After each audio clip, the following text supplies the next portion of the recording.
Today, we're going to pull back the curtain on a hidden force that is fundamentally changing how our world works. We're talking about a silent architect, one that's redrawing the map of global trade one commodity at a time. Just imagine this for a second. A single, closed-door meeting in Beijing.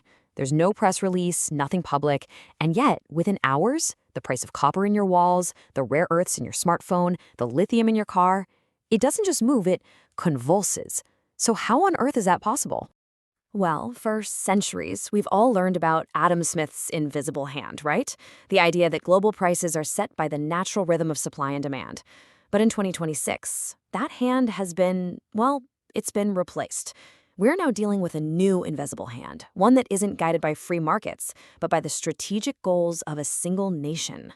And here's the bottom line. This silent architect is strategically stockpiling the raw materials of the future. And this isn't just about playing the markets for profit. No.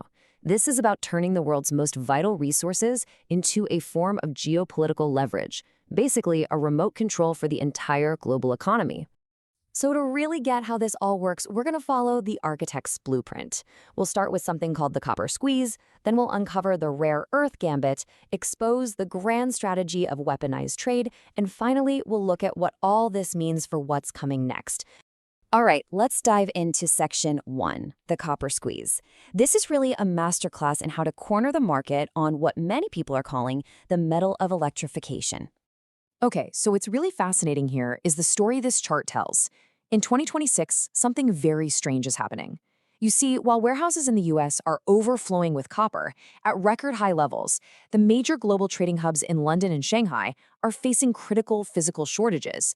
Experts have a name for this. They call it a disjointed inventory, and it's a huge red flag that the market is not behaving naturally. And the result of that weird artificial scarcity? Copper prices shot through the roof, hitting a record high of over $13,000 per metric ton in early 2026. See, when the actual physical metal isn't where it's supposed to be, prices, they convulse, just like we talked about at the beginning.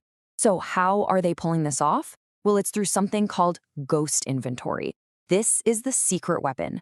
A state creates these massive unseen stockpiles of a commodity and keeps them completely off the books, away from public exchanges like the London Metal Exchange. What this does is it completely distorts all the public data, making it look like there's a huge shortage, when in reality, the supply is just being hidden in the shadows. And that brings us to our second section, the rare earth gambit. This is where the strategy really escalates from just distorting a market to creating a full-blown geopolitical chokehold. You know, to really understand the stakes here, you have to get that rare earth elements, or REEs, are like the essential vitamins for our modern world. You only need tiny amounts, but they are absolutely critical for high-performance magnets in pretty much everything, from the motor in a Tesla to the guidance system of an F-35 fighter jet. And this chart really says it all. The chokehold isn't about who has these elements in the ground. It's about who can process them into something usable. And as of 2026, China controls roughly 90% of the world's refining capacity. That means even if the US or Australia digs the ore out of the ground, it often has to be shipped to China just to be made useful. This absolute dominance creates what we can call a refinement moat.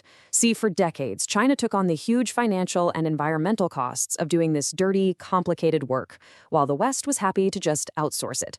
Now, that moat is so wide and so deep that building a new competitive refinery can take a decade and billions of dollars. It's become almost impossible for anyone to catch up quickly. And make no mistake, this control is not theoretical. We've seen it used as a weapon before. Back in 2010, China cut off RE exports to Japan during a political dispute, and prices quadrupled almost overnight. Now, fast forward to 2026, and it's the same playbook all over again, this time with new export bans on magnets that require a special license from the state. It's a geopolitical faucet they can turn on or off whenever they want. So what does this all add up to? Well, in Section 3, we're going to look at the weaponization of trade, where the architect's grand strategy finally comes into full view. The big overarching strategy here is something called weaponized interdependence. It's a powerful idea. You don't just participate in global trade, you actively engineer the system to make other countries deeply dependent on you. And once you have that, those dependencies become incredibly powerful tools for geopolitical leverage. And there's a clear 4-step playbook for how it's done. First, you establish dominance in a critical choke point, like refining.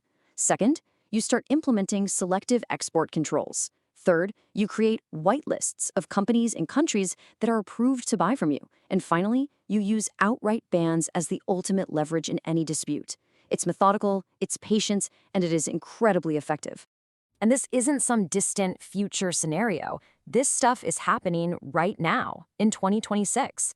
We saw new bans on components for silver refining, that magnet ban targeting Japan, and new whitelists that now control key defense metals. Even something that looks like a concession, like a tactical pause on restrictions, is just another strategic move to keep that long-term leverage intact. But, maybe the most audacious move of all is this one. New regulations that have extraterritorial reach. Let me break that down. It means that even if a product is made in, say, Germany or Mexico, if it uses materials or technology that originated in China, it now requires an export license from Beijing. It's a jaw-dropping attempt to control supply chains far beyond their own borders. All of which brings us to our final section, navigating what comes next. Because this new reality is forcing every other nation on Earth to adapt to what you might call an era of defensive alliances. So, why does all this high-level stuff matter to you and me? Well, it means way more volatility in the markets. It means potential price hikes for the tech we rely on every single day, our electric cars, our smartphones, you name it. And it means that constant geopolitical tension and trade disputes over who gets what resources, that's just the new normal. Now, the world is starting to wake up and respond. We're seeing this major pivot away from supply chains based on pure efficiency, just who can make it cheapest. The new focus is all about security, and that means new strategies like friendshoring, building supply chains with allied nations you can trust, and a whole new wave of resource diplomacy. And this all boils down to one incredibly powerful lesson for businesses and for nations. For decades, the entire world chose the most efficient supply chain. But that efficiency, it came with a massive hidden cost. It cost us our sovereignty. The hard truth we're all learning now is that efficiency can be the enemy of security. Which leaves us with one final and pretty sobering question. The rules of the game have fundamentally changed. We're now in a world where any resource can be turned into a weapon. So the question is, how prepared are we for that?